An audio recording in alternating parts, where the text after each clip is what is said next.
ትርታ 97.6 ኤፍኤም ከልቦ የቀረበ። አሁን በቀጥታ የምናልፈው በሰዓቱ ወደምናደምጠው ከሀገር ውስጥና ከባህር ማዶ ወደ አዘጋጀናቸው ዜናዎቻችን ይሆናል።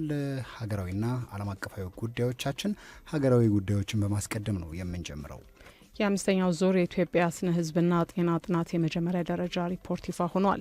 የኢትዮጵያ ስታትስቲክስ አገልግሎት በ2016 ያካሄደውን አምስተኛ ዙር የኢትዮጵያ ስነ ህዝብና ጤና ጥናት የመጀመሪያ ደረጃ ሪፖርት ውጤት በትላንትናው ዕለት በአዲስ አበባ ይፋ አድርጓል። ጥናቱ በዋናነት የወሊድ ምጣኔና የቤተሰብ እቅድ አጠቃቀምን፣ የእናቶችና የህጻናት ጤና ክብካቤን፣ ክትባት አወሳሰድና የኤችአይቪ ኤድስ ስርጭትን ጨምሮ የህጻናት አመጋገብና የመቀንጨር ሁኔታን የሚዳስሱ መረጃዎችን አካቶ የያዘ ነው። የጥናቱን ውጤት በይፋ ያስጀመሩት የፕላንና ልማት ሚኒስትር ዶክተር ፍጹም አሰፋ መንግስት መረጃን እንደ አንድ ቁልፍ የልማት መሳሪያ በመመልከት ለጥናቱ መሳካት አስፈላጊውን ድጋፍ ሁሉ ማድረጉን ገልጠዋል። ሚኒስትሩ አክለውም ለሪፖርቱ መሳካት ጥረት ላደረጉ አካላት ምስጋናቸውን አቅርበው ውጤቱ ከዛሬ ጀምሮ ለተጠቃሚዎች ክፍት መሆኑንም አብስረዋል። የኢትዮጵያ ስታትስቲክስ አገልግሎት ዋና ዳይሬክተር ዶክተር በከር ሻሌ በኩላቸው መረጃውን ቁጥር ብቻ ሳይሆን የህዝባችን ድምፅ ነውም ብለውታል። የጤና ሚኒስትሯ ዶክተር መቅደስ ዳባ እና የሴቶችና ማህበራዊ ጉዳዮች ሚኒስትር ዶክተር ኤርጎጌ ተስፋዬ ጥናቱ በጤናው ዘርፍ ለሚከናወኑ የሪፎርም ስራዎች እንዲሁም ለእናቶችና ህጻናት ደህንነት የሚሰሩ ተግባራትን ውጤታማ ለማድረግ ትልቅ ትርጉምና ፋይዳ እንዳለውም ጨምረው ተናግረዋል። መንገድ ላይ ለሚሸጡ የፈጣን ምግቦች መመሪያና ደንብ እያዘጋጀ መሆኑን የአዲስ አበባ ምግብና መድኃኒት ባለስልጣን አስታውቋል። በመዲናዋ በተለያዩ አካባቢዎች ላይ በደህንነታቸው ያልተጠበቀ ፈጣን ምግቦች ሲሸጡ ይስተዋላል። በዚህም ደግሞ በርካታ ተጠቃሚዎችም ተጠቃሚ እንደሆኑ ይታወቃል። በአዲስ አበባ ምግብና መድኃኒት ባለስልጣን በተደረጉ ጥናቶች መሰረትም በመዲናዋ አዲስ አበባ በተለይም በስራ መውጫና መግቢያ ሰዓት ላይ የሚሸጡ ፈጣን ምግቦች ለሰፊው የከተማዋ ነዋሪ አገልግሎት እየሰጡ እንደሚገኙ ተገልጧል። ይህን አገልግሎት የሚሰጡ ቦታዎች ላይ በተለይ በጥራትና አገልግሎት አሰጣጥ ዙሪያ የተለያዩ ቁጥጥሮች እየተደረገ እንደሚገኝም ተጠቁሟል። በአዲስ አበባ ምግብና መድኃኒት ባለስልጣን የምግብና ጤና ነክ ተቋማት ቁጥጥር ዳይሬክተር እስጢፋኖስ ጌታቸው ከትርታ ለቀረበላቸው ጥያቄ በሰጡት ምላሽ እነዚህ አገልግሎት ሰጪ አካላት ከገበያ ከማስወጣት ይልቅ ጥራታቸውን የጠበቁ እንዲሆኑ ወደ ህጋዊ አሰራር እንዲመጡ ማድረግ የበለጠ አዋጭ እንደሆነና በዚህ ዙሪያ እንደ ባለስልጣን መስሪያ ቤት በርካታ ስራዎች እየተሰሩ እንደሚገኙ ነግረውናል። ዳይሬክተሩ አክለውም እነዚህን አገልግሎት ሰጪ አካላት በተለይም አሁን ላይ ከተማዋ ካለችበት እድገት አንጻር ደረጃውን የጠበቁ እንዲሆኑ ከንግድ ቢሮ ጋር በመተባበር ፈቃድ የሚያገኙበትና ደረጃቸውን የጠበቁ እንዲሆኑ ስራዎች እየተሰሩ እንደሆነም ተናግረዋል። ይህንንም ለማረጋገጥ በቅርብ ትግበራ ላይ የሚውል ደንብና መመሪያ እየተዘጋጀ እንደሆነም ለትርታ ተናግረዋል። ከትግበራዎቹ መካከልም በቅርብ የሚተገበረው የፌስታል አጠቃቀም ህግ ጋር ተያይዞም የሚተገበሩ ስራዎች እንዳሉ አክለዋል። ከጥሬ ዕቃ አቅርቦት ጀምሮ አዘገጃጀታቸውና የመጨረሻ ምግቦቹ ድረስ ጤናማ እንዲሆኑ ስራዎችን እንደሚሰሩ በመመሪያው ውስጥ እንደሚካተትም ዳይሬክተሩ ለትርታ ተናግረዋል። ከዚህ ባሻገር በእነዚህ አገልግሎት ሰጪ አካላት የሚደረጉ ቁጥጥር የባለስልጣን መስሪያ ቤቱ ብቻ ሳይሆን የሁሉም ማህበረሰብ ጭምር ስለሆነ ኃላፊነት ወስደው እንዲሰሩና ለሚመጡ አዳዲስ ማሻሻያዎች ራሳቸውን ዝግጁ እንዲያደርጉ መልእክታቸውን አስተላልፈዋል። በፍቅር ግዛቸው ነው የዘገበችው። ደረቅ ቆሻሻን መልሶ በማልባት ከ1.5 ቢሊዮን ብር በላይ ገቢ መገኘቱ ተነግሯል። ደረቅ ቆሻሻን መልሶ በማልማት ስራ የተደራጁ ማህበራት ባለፉት 6 ወራት ብቻ ከ1.5 ቢሊዮን ብር በላይ ገቢ ማግኘታቸውን ያስታወቀው የአዲስ አበባ ከተማ አስተዳደር የጽዳትና አስተዳደር ኤጀንሲ ነው። የፕላስቲክ ከረጢቶችና ጠርሙሶች በተፈጥሮ በቀላሉ የማይበሰብሱ በመሆናቸው በአግባቡ ካልተወገዱ የአካባቢ ስነ ምህዳር እንዲዛባ በማድረግ በሰው ልጅ ጤናና እንዲሁም በእንስሳትና እጽዋት ላይ ጉዳት እንደሚያደርሱ ጠቅሷል። በመዲናዋ ደረቅ ቆሻሻን በማጽዳትና መልሶ ጥቅም ላይ እንዲውሉ በማድረግ ከአካባቢ ብክለት ነፃ እንዲሆን የሚያስችሉ ስራዎችን የአዲስ አበባ ከተማ የጽዳት አስተዳደር ኤጀንሲ በማከናወን ላይ እንደሚገኝ የኤጀንሲው ምክትል ዋና ዳይሬክተር ሙላቱ ተገኘ ተናግረዋል። የተለያዩ ደረቅ ቆሻሻዎችን በወንዞችና ሌሎች አካባቢዎች ላይ እየተጣሉ አካባቢዎችንም ሲበክሉ እንደነበር አስታውሰዋል። ነገር ግን መሰል የጽዳት ስራዎችን ማከናወን ከተጀመረ ወዲህ በግብረ ኃይሉ የተከናወኑ ስራዎች ደረቅ ቆሻሻውን በአግባቡ የሚያሰባስቡበትና አካባቢን የማይበክሉበት ሁኔታን ለመፍጠር መቻሉን ነው ኃላፊው የተናገሩት። ደረቅ ቆሻሻን መልሶ በማልማት ስራ ዙሪያ ከ2013 ጀምሮ ትኩረት ተሰጥቶት እየተሰራበት መሆኑንም ነው የጠቀሱት። በዚህም ለበርካታ ስራ ፈላጊዎች የስራ እድል መፍጠርና ማስገኘት እንደተቻለም አብራርተዋል። በአሁኑ ወቅት ከ4000 በላይ ዜጎች ከ400 በላይ በሚሆኑ ማህበራት በመደራጀት በስራ ዘርፍ ተሰማርተው እንደሚገኙ ነው አቶ ሙላት የተናገሩት። 257,000 በላይ ዩኒት ደም መሰብሰቡን የኢትዮጵያ ደምና ህብረ ህዋስ ባንክ ነው ያስታወቀው። ተቋሙ አጠቃላይ የደም ክምችቱን ለማሳደግ ባደረገው ጥረትም አበረታች ውጤት ማስመዝገቡን አሳውቋል። ይሁንና ለሕክምና ወሳኝ የሆነውን የደም ተዋጽኦ ዝግጅት ላይ ግን ከቅዱ አንጻር መቀዛቀዝ መታየቱንም ነው የጠቆመው።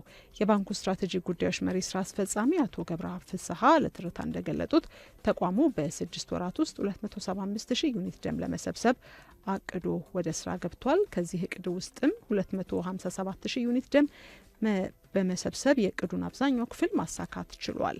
ይሁን እንጂ ከጠቅላላ የደም ስብሰባው ጎን ለጎን ለተለያዩ የሕክምና አይነቶች በግብአትነት የሚውለው የደም ተዋጽኦ አፈጻጸም ክፍተት ታይቶበታልም ብለዋል። እንደ አቶ ገብረአብ ገለጻ ከሆነ በሀገር አቀፍ ደረጃ የደም ተዋጽኦን ማምረት ከሚችሉ ባንኮች 185,000 ዩኒት ደም እያንዳንዱ 450 ሚሊ ሊትር ለመሰብሰብ ታቅዶ ነበርም ብለዋል። ነገር ግን ከተሰበሰበው ውስጥ ወደ ደም ተዋጽኦ መቀየር የተቻለው 40,000 ዩኒት ደም ብቻ ነው ብለዋል። ይህም ከታቀደው አንጻር ሲታይ 21 በመቶ ብቻ መሆኑን ስራ አስፈጻሚው አብራርተዋል። ለዚህ አፈጻጸም ማነስና ለአጠቃላይ የደም ልገሳው ሂደት እንቅፋት የሆነው በህብረተሰቡ ዘንድ ያለው የግንዛቤ እጥረት መሆኑን አቶ ገብረአብ ለትልታ ተናግረዋል ሲል የዘገበው ባልደረባችን አበበ ተገኝ ነው። ግብጽ የታዳጊዎችን የማህበራዊ ሚዲያ አጠቃቀም ለመገደብ መወሰኗን አስታወቀች። የግብጽ የፓርላማ ህግ አውጪዎች ዲጂታል ኪዮስ ብለው የጠሩትን የህፃናትንና የታዳጊዎችን የማህበራዊ ሚዲያ አጠቃቀም ለመቆጣጠር ማሰባቸውን ነው ያስታወቁት። ህግ አውጪዎቹ የግብጽ ህጻናት ሀሳባቸውንና ባህሪያቸውን ከሚያሰጓቸው አደጋዎች ለመጠበቅ ይህን ህግ ማርቀቅ አስፈላጊ ሆኖ እንዳገኙትም ነው ያሳወቁት። ጉዳዩ በቀጥታ ከግብፁ ፕሬዚዳንት አብዱል ፈታህ አልሲሲ የመጣ እንደሆነም ተነግሯል። በተለይም ፕሬዚዳንቱ በቀጥታ ባስተላለፉት መልእክት ታዳጊዎች በአሁኑ ሰዓት በኢንተርኔት አጠቃቀም ላይ እጅጉን አሳሳቢ ሁኔታ ላይ እንዳሉ በመጥቀስ ይህን ጉዳይ መፍትሄ እንዲሰጠው ማሳሰባቸውን አፍሪካን ኒውስ ዘግቦታል። በሚኒሶታ የተፈጸመው ተጨማሪ ግድያ በትራምፕ አስተዳደር ላይ ከፍተኛ ትችትን አስነሳ። የአሜሪካው ፕሬዝዳንት ዶናልድ ትራምፕ ሰነድ አልባ ስደተኞችን ከሀገር የማስወጣት ዘመቻ እንዲያስፈጽሙ ያሰማሯቸው ኃይሎች የሚወስዷቸው እርምጃዎች በተቃዋሚዎች በኩል ቁጣን ቀስቅሷል። ክስተቱ ስጋት በመፍጠሩ ህጋዊ ነዋሪዎችን ሳይቀር ድርጊቱን ማውገዛቸው ተገልጿል። በሚኒሶታ ከሞቱት 3 ንጹሐን ዜጎች ውስጥ 2ቱ እርምጃውን ለመቃወም የወጡ ነጭ አሜሪካዊ ዜጎች መሆናቸውም ተመላክተዋል። የ37 ዓመቱ አሌክስ ፔራቲ ግድያ ፖለቲካዊ ትርጉም የተሰጠው ሲሆን ፕሬዚዳንት ዶናልድ ትራምፕ በአንድ ዓመት ውስጥ ህዝባዊ ቅቡልነትን እንዲያጡ አድርጓቸዋልም ተብሏል። የሚኒሶታ ገዢ ቲም ዋልዝ ፕሬዚዳንት ዶናልድ ትራምፕ ያሰማሯቸውን የፌዴራል ኃይሎች እንዲያስወጡ ቢጠይቁም ትራምፕ ዋልዝ ስህተቱን ለመደበቅ እየሞከረ ነው ሲሉ ውንጀላ አቅርበዋል። ብሔራዊ ተቃውሞ የቀሰቀሰው ግድያ ዲሞክራቶች በወቅቱ የትራምፕ አስተዳደር ላይ ጫና ለመፍጠር እየተጠቀሙበት ይገኛሉም ተብሏል። ሲኤንኤን የዘገባው ምንጭ ነው። የሱዳንን የእርስ በርስ ግጭት እናገኛለን። በሱዳን የእርስ በርስ ግጭት በመሐመድ ሀምዳን ዳጋሎ የሚመራው ጦር ከሱዳን እንዲወገድ ጥሪ ያቀረበው የሱዳኑ ጀኔራል ሀምዳን ዳጋሎ ናቸው የተናገሩት። እነዚህ ሁለቱ ጀነራሎች ከገቡበት የእርስ በርስ ጦርነት እንዲወጡ የሚያስችል የተኩስ ስምምነቶችን በተደጋጋሚ ያደረጉ ቢሆንም ነገር ግን እስካሁን ውጤት አልተገኘበትም ተብሏል። ጀነራል መሐመድ ሐምዳን ዳገሎ ከሱዳን እንዲወገዱ ጀነራል አልቡርሃን መጠየቃቸውን ቲአርቲ ወርልድ የዘገበው ሲሆን ሁለቱ ጀነራሎች ከገቡበት የእርስ በርስ ጦርነት እንዲወጡ የሚያስችል የተኩስ አቁም ስምምነቶችን እንዲያደርጉ የሚያስችል ሂደት በተርኪና ካታር አሸማጋይ ሆነው ቢቀርቡም የአርኤስኤፍ መሪው መሐመድ ሐምዳን ጥረቱን ውድቅ አድርገውታል። በሁለቱ ጀነራሎች ግጭቶች መካከል የተለያዩ ሀገራት ለጦርነቱ መስፋፋት የሚወነጀሉ ሲሆን በሚሊዮኖች እንዲፈናቀሉና በመቶ ሺዎች ለልፈት እንዲዳረጉ ምክንያት ሆኖ ጦርነቱ እንደቀጠለ ሲሆን ዓለም አቀፍ ጥረቶች መፍትሄ ለማምጣት ያደረጉት ሙከራ ሳይሳካ ቀርቷል። የፈጣን ድጋፍ ሰጪ ኃይል መሪው ጀነራል መሐመድ ሐምዳን ሊያበቁ ይገባል የሚሉ ጉዳዮች አሁንም እንደቀጠሉ ይገኛል። በመጨረሻም ኢንተርፖል ከ4000 በላይ ሰዎችን ከህገ ወጥ የሰዎች ዝውውር ጋር በተያያዘ በቁጥጥር ስር መዋሉን አስታውቋል።